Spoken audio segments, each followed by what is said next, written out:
Defeating the bosses in Sifu can seem like a really impossible task, but they actually really are pretty simple once you figure out the patterns that they do.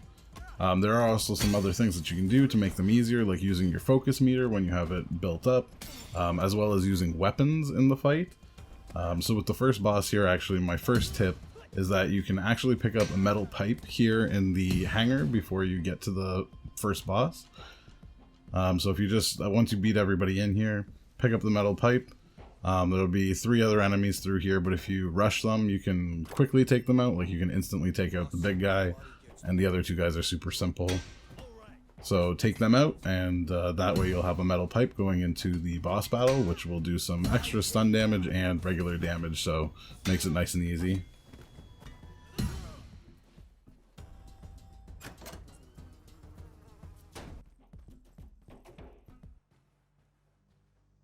When he jumps in the air like this, you want to hold block and then move to either the left or the right.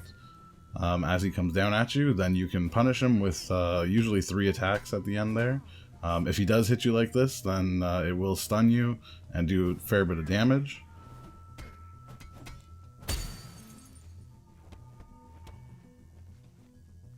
But his attacks come in 3, so avoiding them is actually pretty easy by holding L1 and going either like left down or right down.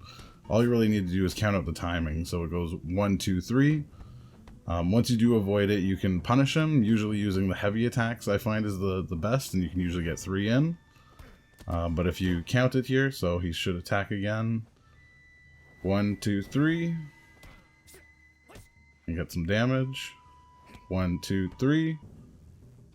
1, 2, 3. So kind of getting that timing down.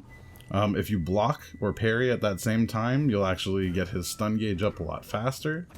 So that's something that you may want to do too. And again, same timing, just block, block, block. 1, 2, 3.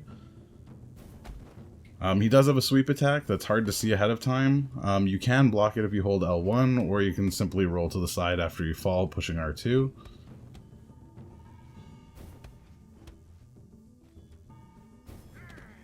And when he does this little kick off the wall, again, just blocking is usually the easiest thing to do. 1, 2, 3. So again, dodge, dodge, dodge. Pretty simple once you kind of get that timing down. When you do have your focus meter built up, it's usually really good to use it. I personally use the strong sweep as much as I can. You can hold circle, punch him on the ground, and then usually follow up with a couple attacks after. Also, if you do die, I mean, don't panic. You'll get better.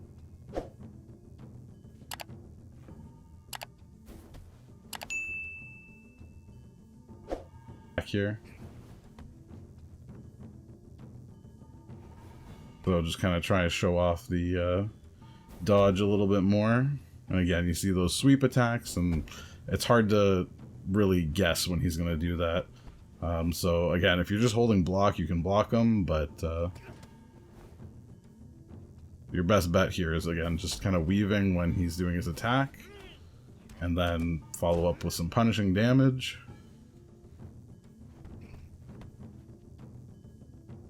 One, two, three.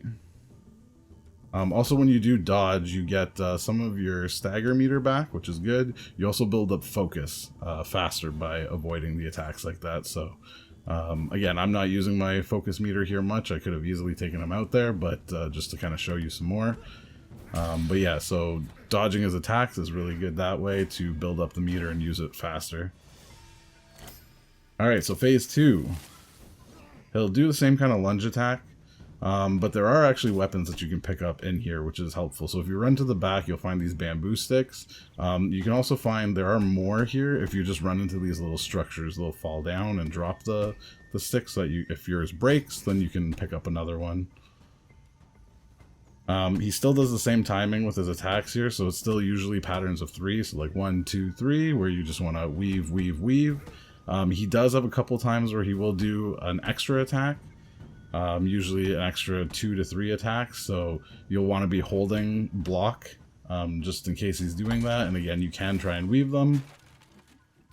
Same thing when he jumps in the air, you want to just hold block and then dodge to the side when he comes down and then punish him. And there you go, there you see he did his more attacks there, so again, if you're just blocking, you should be fine.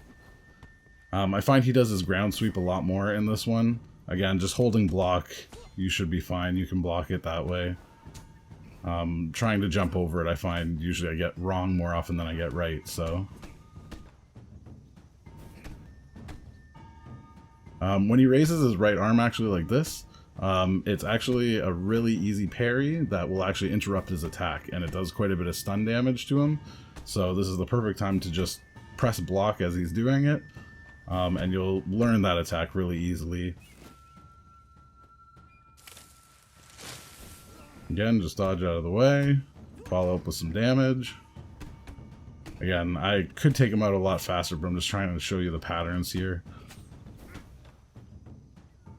And that's pretty much all you need to know to be able to beat this boss. He's really not that difficult. You should be able to, after a few times, kind of do it without dying, as long as you're actually focusing and not talking like me. But yeah, I mean, basically just remember that timing, 1, 2, 3.